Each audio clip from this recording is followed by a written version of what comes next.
If you think Crazy and I Don't Want to Miss a Thing are top 10 songs, you really need to fix your music taste before we get into this one. Last video, I gave you a nice deep dive into 5 of Aerosmith's best tracks to date, but this time, we're ramping up the speed and the stakes, starting with number 20, Mama Kin. We're officially in the top 20, and we're kicking the door down with the song that basically is Aerosmith. If this riff doesn't make you want to drive a car through a barn, you might be listening to the wrong channel. It's at number 20 because while it's the ultimate mission statement, it's the raw blueprint for the polished gems coming up next. The song is like a shot of cheap whiskey at 2 a.m. It's not sophisticated, it's definitely going to leave a mark, but it's exactly what you need to get the party started. Steven Tyler was so confident in this song that he actually got a tattoo of Mama Kin on his arm before the band even made it big. That's not just confidence, that's I have no plan B energy. The vocals here is pure grit. This is before the Demon of Screamin' became a polished stadium act. He sounds like he's singing through a layer of dust. Joey Kramer and Tom Hamilton are in the pocket right here. Notice how the bass and drums aren't just playing the beat, they're pushing it. It feels like the song is constantly leaning forward. And of course Brad Whitford's the anchor. While Joe is flying around, Brad's holding it down with those iconic chords with a tone that sounds like a cranked up small amp on the verge of exploding. Most people play this riff too cleanly, and that's honestly the secret. You want to be a little sloppy like we talked about. Another little secret here is it's all in upstrokes. So when you're playing the guitar, make sure you're just doing upstrokes with the chords. It's a minor detail, but it really does make the sound so close to Joe Perry that you'll actually feel like you're creating something. Up next, we got number 19, Home Tonight, off the Rocks album from 1976. This is the ultimate curtain closer. This is the final track of Rocks, and it feels like the sun coming up after a 3-day bender. It's here because it shows a side of Aerosmith that just isn't sex, drugs, and rock and roll. It's vulnerable, it's epic, and it features one of the most underrated vocal performances in history. This song is like that one friend who's the life of the party all night, but then at 4 a.m., they sit down at a piano and start playing something beautiful, and it just makes everyone stop talking. It's the unexpected soul of this band. Even though it sounds like a massive production, Steven Tyler actually wrote the lyrics on a total whim. It was originally just a piano doodle that turned into one of the most powerful power ballads of the 70s. He's using his sweet register here. This isn't the rasp, it's the melody. It's a masterclass in how to build a vocal from a whisper to a scream. Listen to the snare on Joey Kramer's drums. He isn't just hitting it, he's letting it breathe. He's playing behind the beat, here to give the song that heavy, dragging feel that makes it feel so grand. This is where Hamilton is a genius. Instead of just following the piano, he takes his bass and plays these melodic runs that fill the space. He's basically playing a second melody from underneath the guitars, and Brad Whitford provides the wall. His rhythm work here is what gives the song its Rocks era weight. It's thick, it's saturated, and it's steady. Most people think this is just a piano song, but the guitar secrets here are what make it a rock classic. The mistake most guitar players make when they're trying to play this is they use too much gain. You don't want to do that. You actually want less distortion and more volume. That's the trick here. Number 18, Same Old Song and Dance, off the Get Your Wings album from 1974. So basically at number 18, we have the ultimate strut song. If you've ever wondered why people call Aerosmith the American Rolling Stones, this is Exhibit A. It's sitting here because it's the first time the band truly found that sleazy groove that would define their entire career. It's catchy, it's dangerous, and it's a riff lover's dream. This song is like a leather jacket that's been through a fire, soaked in bourbon, and then run over by a truck. It's got holes in it, smells a little weird, but it looks cooler than anything else in the room. The iconic horn section in this song wasn't actually supposed to happen. It was producer Jack Douglas that suggested it, and the band was really skeptical because they didn't want to add brass to a hard rock track. But once they heard how it complemented the riff, they realized it turned a rock song into a freaking hit. Steven's leaning into the slur here. Notice how he doesn't enunciate the words perfectly. It's more about the sound of his voice. He's treating his voice like a third guitar, just sliding through the phrases. For Joey, the hi-hat work here is the MVP. He's playing a very disco-adjacent beat, but hitting it with the power of a sledgehammer. That's what makes you want to move your feet. This is one of Tom Hamilton's best walking bass lines. He isn't just sitting on the root note, he's playing a blues scale run that creates a conversation with the guitar riff. While Joe takes the flash, Brad is the one that's holding the rhythm down with a tone that's mid-range, heavy, and punchy. He's the reason the song feels so thick. One little secret on this one, if you want to play like Joe Perry, is the muted ghost notes. Between those main chords, there are these tiny percussive like scratches where his left hand is just barely touching the strings. If you play it cleanly, it sounds like a pop song. So to get his vibe, you have to add the dirt between the notes. At number 17, I Don't Want to Miss a Thing from 1998. Alright, put the pitchforks down and hear me out. At number 17, we have the biggest commercial hit of their entire career. It's the song that introduced Aerosmith to a whole new generation, and Steven's vocal performance is quite literally a masterclass in power. Why is it only at 17? Because while it's a brilliant song, it's not a brilliant Aerosmith song. Let's be real. It was written by Diane Warren, not the Toxic Twins, and it lacks that dirt we've been talking about. It's a Ferrari in a showroom, beautiful, but I'd rather see them driving a beat up muscle car through a mud pit. This song is like that one guy who shows up to a biker bar in a tuxedo. He looks fantastic, he smells great, and everyone respects him, but he's definitely not going to be the guy starting the bar fight. Believe it or not, this song was originally intended for U2 or Celine Dion. They were both pitched the song and turned it down. Can you imagine I Don't Want to Miss a Thing as a Celine Dion ballad? That would be crazy. But anyway, Steven Tyler heard it and he put his own Demon of Screaming spin on it, and the rest is history. And speaking of Steven, his performance here is 10 out of 10 vocal control. The way he transitions from that intimate whisper at the start to that vein popping final chorus is why he's one of the greatest to ever do it. Joey's playing with incredible restraint here.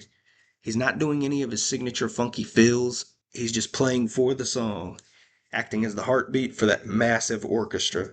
Very underrated playing here, too. Tom provides the foundation here, and in a track with 40 violins, the bass honestly needs to be steady, and he pulls it off. He keeps it grounded so the song doesn't float away into pure pop territory. Brad's role here is basically about to swell. He's using volume pedals and clean textures to add the depth to the verses before joining Joe for those big power chords in the chorus.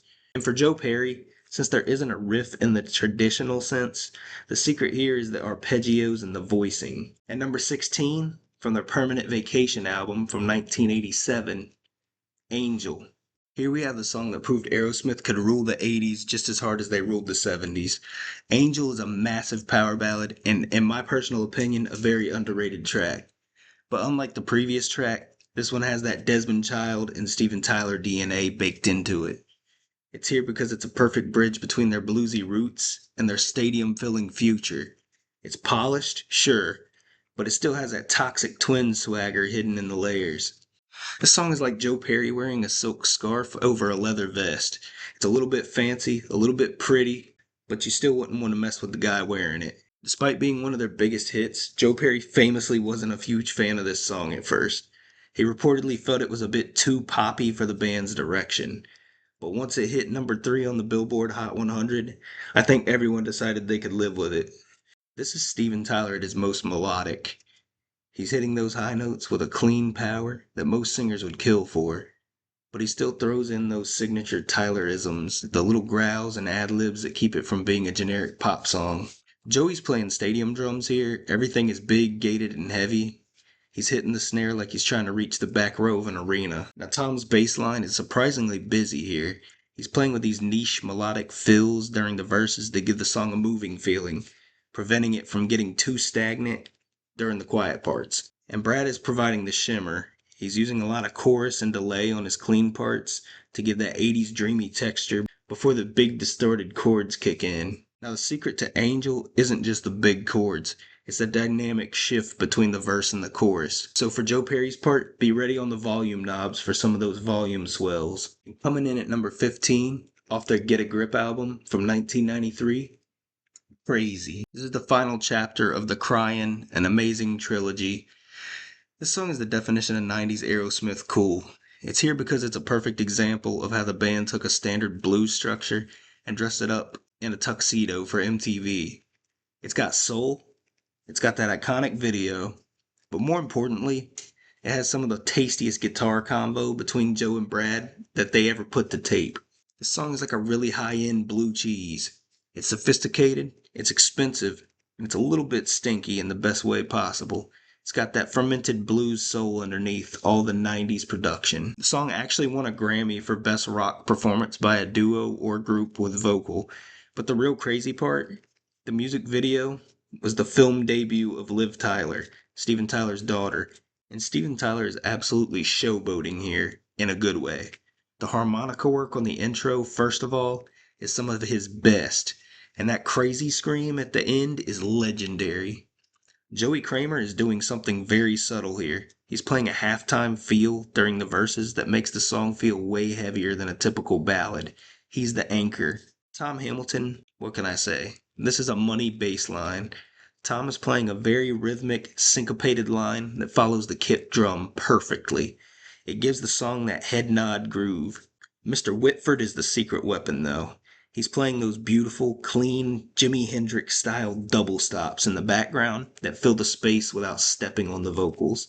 And Joe Perry, he's basically giving you a masterclass of the push and pull of the blues. Now, his big secret on this one, honestly, is that he's using a cocked wah. And what that means is you take the wah wah pedal and you find a good middle ground in between up and closed, and you just want to leave it there. And it gives it that kind of vocal quality, almost like the guitar is singing. And coming in at number 14 off their Get a Grip album from 1993. Line up. If you think that you're strong, wanna fight, well come on and line up. This song is actually the one from Ace Ventura. I'm not even kidding, it took me a long time to realize that, and honestly, it just gives the song bonus points for me. We're hitting the gas with a track that most greatest hits listeners have completely forgotten about, and that is a crime. Line Up is Aerosmith at their most collaborative and funky.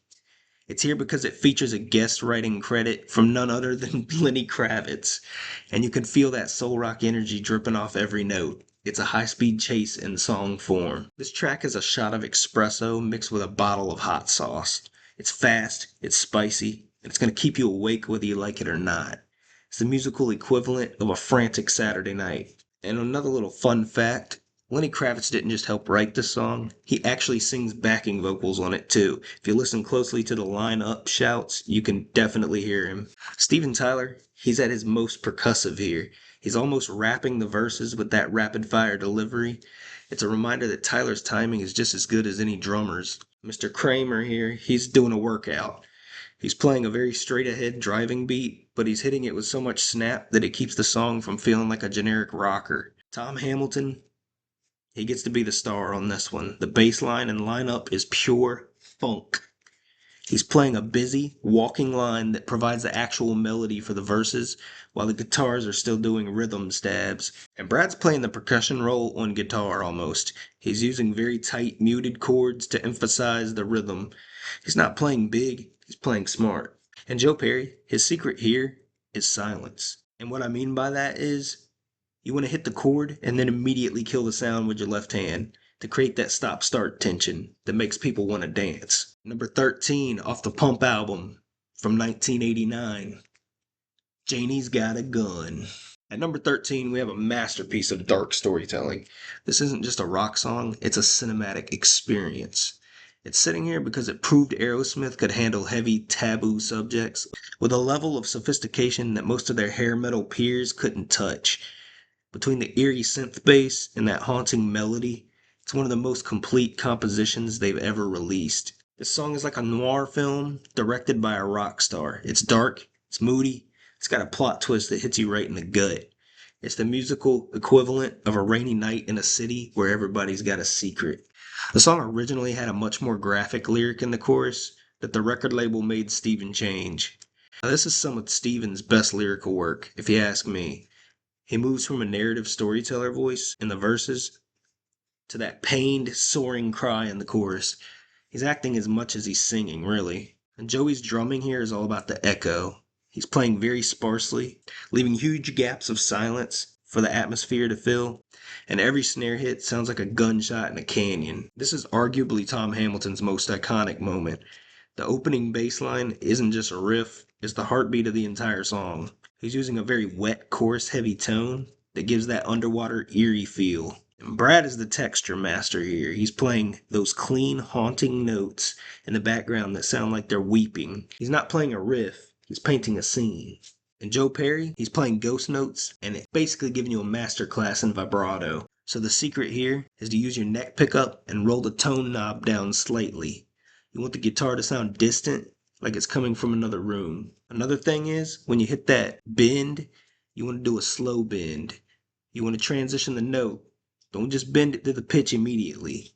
Torture the string a little bit. It adds to that feeling of tension and unease. Coming in at number 12 off the Rocks album from 1976, Nobody's Fault. For this one, we're turning the volume up to 11. If you think Aerosmith is just a radio band, this track will punch you right in the mouth. It's sitting here because it's a masterpiece of early American heavy metal.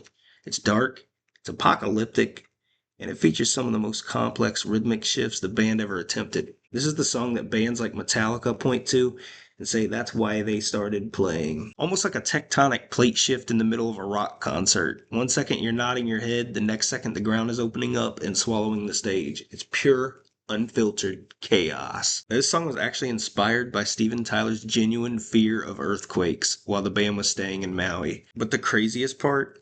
The crunch you hear on the guitars was achieved by Jack Douglas pushing the studio preamps so hard they were actually starting to smoke. They literally almost burned the studio down to get this sound. This is Panic Tyler. He's singing like the world is actually ending. The way he hits those high notes over the bridge is terrifyingly good. This is a masterclass in the heavy groove for Joey.